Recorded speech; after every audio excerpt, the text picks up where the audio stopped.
I'm Emma. My first big break after college was landing a job at Mason Trading Company as a lawyer's assistant. It was a bustling place, always buzzing with activity and ringing phones that hardly ever stopped. I loved the pace, it kept me on my toes. In those early days, while I was still figuring out which elevator took me where, I ran into Tom. He worked in the purchasing department, just a corridor away from our legal offices. He was arguing over the phone about some shipment that got delayed. He hung up, noticed me watching, and rolled his eyes. "Suppliers," he muttered. "Tough day?" I asked, half smiling. "You could say that. Every day is a battlefield here. You knew?" "Yeah, just started this week. I'm Emma." "Tom. Welcome to the madness. Don't let the chaos scare you off." We started having lunch together, mostly because it was easier to navigate the huge cafeteria with someone who knew the place. Tom was easy to talk to, had a sharp wit, and wasn't shy about saying exactly what he thought. One lunch turned into many, and soon, those lunches turned into after-work drinks. Our conversations ranged from mundane work stuff to more personal topics. I learned he was an only child, adored by his mother, but constantly nagged for not living up to his potential, whatever that meant. "You haven't met my mom yet, but brace yourself when you do," Tom warned one evening as we grabbed beers after a particularly long day. "She has this idea of the perfect woman, and trust me, no one's good enough." It wasn't long before our friendship took a romantic turn. After about a year of dating, Tom proposed. The wedding was simple, but perfect, for us. We bought an apartment together with savings I had from my grandma and his savings. It felt like everything was falling into place. Life with Tom was mostly smooth, except for the occasional bickering about who forgot to buy milk or whose turn it was to clean the apartment. But nothing too heavy, just the usual stuff couples go through. Until one day, everything felt different. I was exhausted all the time, and even the smell of coffee, which I loved, made me nauseous. One morning, struggling to even get out of bed, I decided enough was enough. I booked an appointment with my doctor, thinking maybe I had the flu or something. Sitting in the waiting room, flipping through a magazine without really reading it, my name was finally called. Dr. Lena was always straight to the point, and after a few questions and tests, she dropped the news. "Well, Emma, congratulations are in order. You're pregnant." "Pregnant?" I repeated, the word foreign and heavy. "Are you sure?" "Quite sure," Dr. Lena smiled, handing me the test result. "But you need to be careful. Your body's signaling a few warning signs. Nothing too scary, but you need rest, less stress." I nodded, my mind racing. Pregnant. How would Tom react? I couldn't tell over the phone. This needed a face-to-face. Walking through the door of our apartment that evening, I found Tom on the couch, eyes glued to his phone. "Tom, we need to talk," I said, my voice shaky. "I went to the doctor today. We're going to have a baby." Tom's face changed. It wasn't the reaction I'd hoped for. "A baby? Emma, it's not great timing, you know? We haven't even traveled like we talked about." "And a baby? That's a huge change." I felt a pang in my heart. "I know it's unexpected, but it's also kind of amazing, right? We're going to be parents." Tom ran his hands through his hair, a sign he was stressed. "I don't know, Emma. It's too much. It's too soon." "Too soon for a family with me?" I asked, hurt coloring my tone. "No, that's not what I mean. I just thought we'd have more time, just us two." The conversation went in circles. Tom saying it was bad timing, me trying to highlight the positive. By the end of it, Tom had closed off, and I was left feeling alone, holding on to a piece of news that should have brought us together but instead was pushing us apart. The next day, I spoke to my boss, Mr. Harlow. I needed some accommodation, given the doctor's orders. "Mr. Harlow, I need to ask for a change. I'm pregnant, and there are some complications. Could I possibly work from home?" Mr. Harlow, who was always more understanding than I gave him credit for, didn't hesitate. Of course, Emma. We'll set up everything you need at home. Take care of yourself and the little one. Going home that day, I hoped Tom had softened a bit. But when I told him about the remote work arrangement, his reaction was cold. So, you're just going to be home now? What about all the plans we had? I thought you'd be happy I found a solution to keep the stress down, I said, trying to keep my voice steady. Emma, it's like you're not even listening. I said it's too soon for all this, Tom snapped back. I went to bed early that night, feeling the distance between us grow. As I lay there, the reality of my situation sinking in, I realized this journey was going to be tougher than I thought. The air in our apartment felt heavier these days, like each day was a cloudy one, even if the sun was shining outside. Tom's affection seemed to drain away as quickly as it came. He grew more distant, more irritated by the small ways my life had to change because of the pregnancy.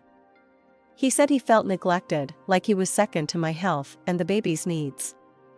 His mom, Mrs. Blackwell, was no help either. She called one afternoon, her voice as cold as the winter wind. Emma, this child. It's not the right time. You should be focusing on supporting Tom, not dragging him into fatherhood. I clenched the phone tighter, fighting the sting in my eyes. It's not like I planned this by myself, Mrs. Blackwell. It's our child, not just mine. There are options, you know. You're just choosing the most selfish one. Her words sliced through me, leaving me feeling hollow inside. As if that wasn't enough, Tom's behavior started changing even more. His cologne was masked by another scent, a woman's perfume, unfamiliar and sweet, clinging to his clothes. The first time I smelled it, I convinced myself it was a mix-up at the dry cleaner. But then, it happened again. And again. He also started staying out late, mumbling about needing to catch up on work, and his weekends were booked up with sudden business trips. It was too much to chalk up to coincidence. I held my tongue, not wanting to believe the worst, but the seed of doubt was planted. I couldn't ignore it anymore. That Saturday, when Tom mentioned another business trip, I reached out to Mike, an old classmate who now worked as a detective. We met at a small cafe, the kind where you could talk without every table overhearing your conversation. Mike slid a folder across the table to me. I got what you asked for, Emma. You sure you want to see this? I nodded, not trusting my voice, and opened the folder. The photos were clear, unmistakable. There was Tom, and with him, a woman I recognized from his office, a new hire that he'd mentioned in passing. Emma, I'm sorry, Mike said, his voice low. There's video too. It's consistent. My heart sank to the soles of my feet. Thanks, Mike. I needed to know. I went home, numb and carrying the folder like it was made of lead. As I turned the key in the lock, the door swung open. Mrs. Blackwell stood there, her face twisted in disapproval. I came to see how you are. Tom said he's worried about you, all alone here. Her eyes darted around, suspiciously. I know about Tom. He's not on a business trip. He's with someone else, Mrs. Blackwell. She scoffed, her defense quick and sharp. You're driving him away. Always sick, complaining, needing things. What man wants that? That's no excuse for cheating, I shot back, anger rising. And you think having his baby will fix things? No one in the family wants this child, Emma. Only you. Her words were like a physical blow. Get out, I said, my voice trembling. Now. She threw her hands up and stormed out, slamming the door behind her. The silence after was deafening. I sat on the couch, feeling numb and hollow. 30 minutes felt like an eternity as each second passed with heavy, painful ticks, echoing the throbbing in my heart. My mind was racing, but a dreadful resolve settled over me. I had to face Tom and see the truth with my own eyes. Mike had given me all the details I needed. There at the Grandview Hotel, room 718, he'd said, his voice filled with reluctant professionalism. My hands were shaking slightly as I parked the car and walked into the hotel lobby, my stomach in knots. I took the elevator, my heart pounding in my ears with each floor it passed. When the doors opened, I stepped out into a brightly lit hallway that felt too cheery for what I was about to do. Room 718 was just down the hall, and as I approached, I could hear laughter and the clinking of glasses. My hand trembled as I knocked on the door. "Room service must be here with the champagne," I heard a woman's voice, chirpy and carefree. After a few seconds that felt like hours, the door swung open. Tom looked out, his expression changing from anticipation to shock in an instant. "Emma? What? How did you find?" "I know everything, Tom," I said, my voice stronger than I felt. Without waiting for an invitation, I pushed past him into the room. The sight that greeted me was like a slap. There she was, his mistress, half-dressed, scrambling to cover up as if modesty meant anything now. Tom recovered from his initial shock and his face hardened. "Why are you here, Emma? To spy on me? To beg?" "Beg?" I echoed, incredulous, feeling a bitter laugh rise in my throat. "I came for the truth, not that you'd know anything about that." He scoffed, stepping closer. "You want the truth? Here it is. I'm not happy with you anymore. You're always so wrapped up in yourself and this baby." His mistress, now somewhat dressed, smirked and added, "Maybe if you paid more attention to him, he wouldn't be with me." Her words stung, but it was his agreement, the nod he gave her, that twisted the knife deeper. "Yeah, you should be thanking us. We're just waiting for your baby to be born. Then I can finally move on properly." The room spun around me, and a sharp pain stabbed through my abdomen. I doubled over, gasping, the shock and pain mingling into a nauseating swirl. "Tom, I think something's wrong," I managed to say, my voice a whisper of desperation. "Please, call an ambulance." He and his mistress exchanged a look, a quick, dismissive glance, and then he turned back to me. "You're probably just overreacting, like always." They dressed quickly, stepping over me as if I were just another obstacle in their path. The last thing I saw before darkness claimed me was the closing door, the click of it shutting echoing ominously in the cold, empty room. I woke up to the gentle, yet urgent, voice of a maid trying to rouse me. Ma'am, can you hear me?" Her face swam into view as I blinked away, the darkness clouding my vision. The pain was still there, a dull ache that seemed to echo through my entire body. "Where am I?" My voice sounded hoarse, foreign even to my own ears. "You're still in the hotel room, dear. I found you on the floor. I'm calling an ambulance now." True to her word, the next thing I knew, I was being wheeled through the emergency room. The hospital lights were harsh, blinding, as nurses and doctors swarmed around, their voices a cacophony of concern that I could barely comprehend. They asked questions, too many questions, but all I could think about was the betrayal and the pain. Tom never showed up at the hospital. Neither did his mother. Calls went unanswered, their silence more painful than any physical wound. By the time the doctor came with the news that I had lost the baby, the grief was so heavy, so overwhelming, it was all I could do not to scream. The loss was not just a personal tragedy, it felt like an injustice, one that Tom, his mistress, and his mother had a hand in. They had abandoned me, left me alone at my most vulnerable. The bitterness and anger stewed inside me, brewing a storm. After what felt like an eternity, the hospital discharged me. I drove straight to our apartment and began packing Tom's things. Each shirt I folded, each sock I threw into the box, was a severance, a cutting of ties. With his belongings piled in the trunk of my car, I drove to Mrs. Blackwell's house. I didn't bother with niceties. I unloaded his things right in the driveway, letting them fall wherever they may. I didn't knock, I just walked in. Mrs. Blackwell was sitting in the living room, a look of resignation on her face. She knew why I was there. "Emma," she started, her tone weary, "you should just leave. Take what dignity you have left." "Dignity?" I laughed, but there was no humor in it. "You think I came here for a lecture on dignity from you? He's my son. I stand by him. And he will be better off without you," she said bluntly. "He has excellent lawyers." You'll only embarrass yourself." At that, something snapped inside me. Do you even care that your grandchild is gone? That your son left me alone in a hotel room to lose his child? Her eyes flickered away, unable to meet mine. It's a tough situation. It's done, Emma. I stepped closer, my voice low and steady. How did you feel, as a mother, knowing what happened? Knowing your grandchild was lost? She didn't answer, just looked away, a crack in her composed facade. I will see your son in court, I said, the words heavy with promise. You can tell him that. Turning on my heel, I left her sitting there, alone with the weight of her choices.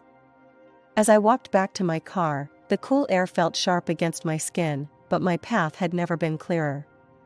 I would fight. Not just for me, but for the life that was lost, and for the truth that needed seeing the light of day.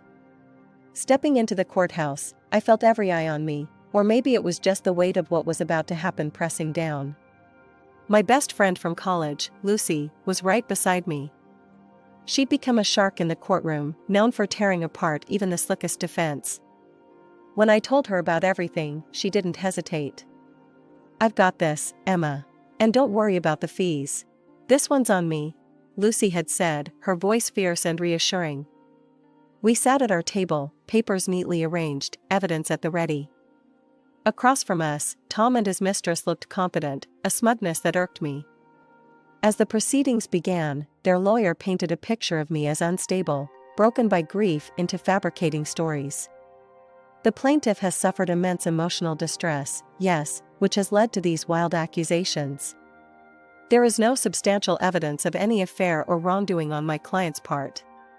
When it was our turn, Lucy stood, her presence commanding the room.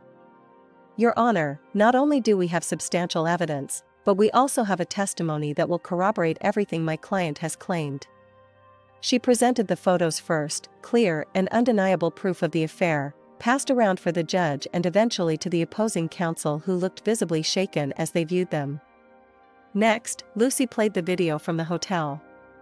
The room fell silent as the scene played out. I enter the hotel, then Tom and his mistress, laughing, hugging, leave the hotel without a hint of concern. But that's not all, Lucy continued. She called the maid who found me to the stand. Her testimony was simple, but powerful. I found her on the floor, unconscious. They were gone. She could have died. Tom's face had gone white, and his mistress couldn't sit still, her leg bouncing nervously. When they were given a chance to respond, Tom stood up, his voice shaky. This isn't how it looks. We were just scared and confused. Scared? So you leave your pregnant wife unconscious on the floor? Lucy shot back, her tone icy. The judge took everything into consideration, the weight of the evidence, the testimonies. After what felt like a lifetime, he spoke. I find in favor of the plaintiff, Emma Blackwell. The evidence of infidelity and negligence is overwhelming. I am granting a 50-50 division of all marital assets, as well as financial compensation for the emotional distress caused by the actions of the defendants. As we walked out of the courtroom, Lucy elbowed me gently, a victorious glint in her eye. How's that for justice? I managed a small smile, feeling a mix of relief and sorrow. Thanks, Lucy. I couldn't have done this without you. Life had been limping back to normal after the courtroom drama. I bought a small apartment, and every new piece of furniture, every picture hung, was a step away from my past torment. The only shadow that loomed over my fresh start was seeing Tom and his mistress together at work, a constant reminder of the betrayal. One afternoon, as I was sorting through some legal briefs, my phone buzzed with a number I hadn't seen in a while. It was Tom's mother, Mrs. Blackwell. Emma, could we meet? I need to talk to you. Her voice trembled over the phone. I hesitated, memories of our last encounter flashing through my mind. Why should I meet you, Mrs. Blackwell? It's about Tom and your company. Please, I wouldn't ask if it wasn't important. Curiosity piqued and a bit of old loyalty to the company that stood by me, I agreed. We met at a small cafe, away from prying eyes. She looked worn, her eyes rimmed with red, as if she had been crying. Tom, he's not the boy I raised anymore, she started, not meeting my eyes. He and that woman, they're planning to cheat the company, sell off assets, and they want to force me out of my home. Her words hung heavy between us. I was still processing when she grabbed my hand, her grip surprisingly strong. Please, you're the only one I can trust to stop this. The plea in her eyes was real, but so was my reluctance. Mrs. Blackwell, your family drama is not my business anymore. It's not just family, Emma. It's your company too. They're planning something big. It could ruin everything. Her urgency struck a chord. I was, after all, part of that company. It had given me a chance when I was just a college grad, and many of my colleagues were like family. All right, I'll look into it, I conceded, more for the company than for her. Back at work, I started digging. I quietly pulled records and contracts, tracing the trail of transactions Tom and his mistress were involved in. It didn't take long to spot irregularities. The numbers didn't add up, goods were being purchased at inflated prices, far above market value. Armed with evidence, I made my way to the director's office. Laying the documents on his desk, I watched his eyes narrow as he scanned the evidence. This is serious, Mr. Harlow stated flatly, looking up at me. I'll handle this from here. Thank you, Emma. You may have just saved this company from a significant loss. Leaving his office, I felt a mix of relief and anticipation. Walking past Tom and his mistress, I caught snippets of their mocking laughter. I couldn't help but smile to myself. Justice had a way of finding its path, no matter how twisted the road might be. After exposing Tom and his mistress, a full-scale investigation rippled through the company. As it unfolded, I was often called to testify, detailing every discrepancy and irregular transaction I had uncovered. The courtroom once again became a familiar setting, but this time I stood confidently, bolstered by the truth and the mountains of evidence that supported our claims. The legal battles were intense and draining. Tom and his mistress faced the consequences head-on. The company, having suffered significant potential losses, pursued justice relentlessly, culminating in a multi-million-dollar lawsuit against the duo. The verdict was as expected, guilty. The court's decision barred them from holding any senior positions in the future, a fitting end to their corporate malfeasance. Amidst the chaos, my own career took a surprising but welcome turn. The company recognized my efforts and promoted me to a senior lawyer, an acknowledgement that came with a significant award. One quiet afternoon, as I was organizing files in my new office, a spacious room with a view of the city skyline, my phone rang. The screen displayed a number I hadn't seen in a long while. Mrs. Blackwell. Emma, it's me, her voice came through, tinged with humility, a stark contrast to our last encounters. I wanted to thank you for saving my home from being sold out from under me. Her gratitude was genuine, and despite everything, I felt a twinge of sympathy for her. You're welcome. I did what I felt was right. There was a pause, a breath of silence, before she added, I was wrong about you, Emma. So very wrong. I used to think you didn't deserve my son, but I've come to realize it was he who didn't deserve you. Her words, unexpected and raw, took me by surprise. Thank you for saying that. It means more than you might know. Could we meet? I'd like to apologize properly, face to face, she suggested, a hint of hope in her tone. I considered her request. All right, Mrs. Blackwell. Let's meet. We decided on a quiet cafe, neutral ground, for what was to be a frank conversation. Sitting across from her, I saw the changes the months had wrought on her. Gone was the haughty demeanor, replaced by a somber reflectiveness. Emma, I'm sorry for everything. I was blinded by my own expectations, my own desires for Tom, that I couldn't see the truth. You were always the stronger person, and I admire that deeply now, she confessed, her eyes not meeting mine. It's been a tough journey for us all, I acknowledged, my voice steady. But your apology is accepted, Mrs. Blackwell. We talked more, about life, about lessons learned. It was clear that friendship wasn't on the table, but mutual respect hung in the balance, a fine thread that connected our shared history. Leaving the cafe, I felt lighter, as if her words had lifted some of the shadows of the past. I walked back to my office, past the now empty desks of Tom and his mistress, a reminder of the bullet dodged. Their laughter no longer echoed through the halls. Instead, my own steps sounded a steady beat towards the future.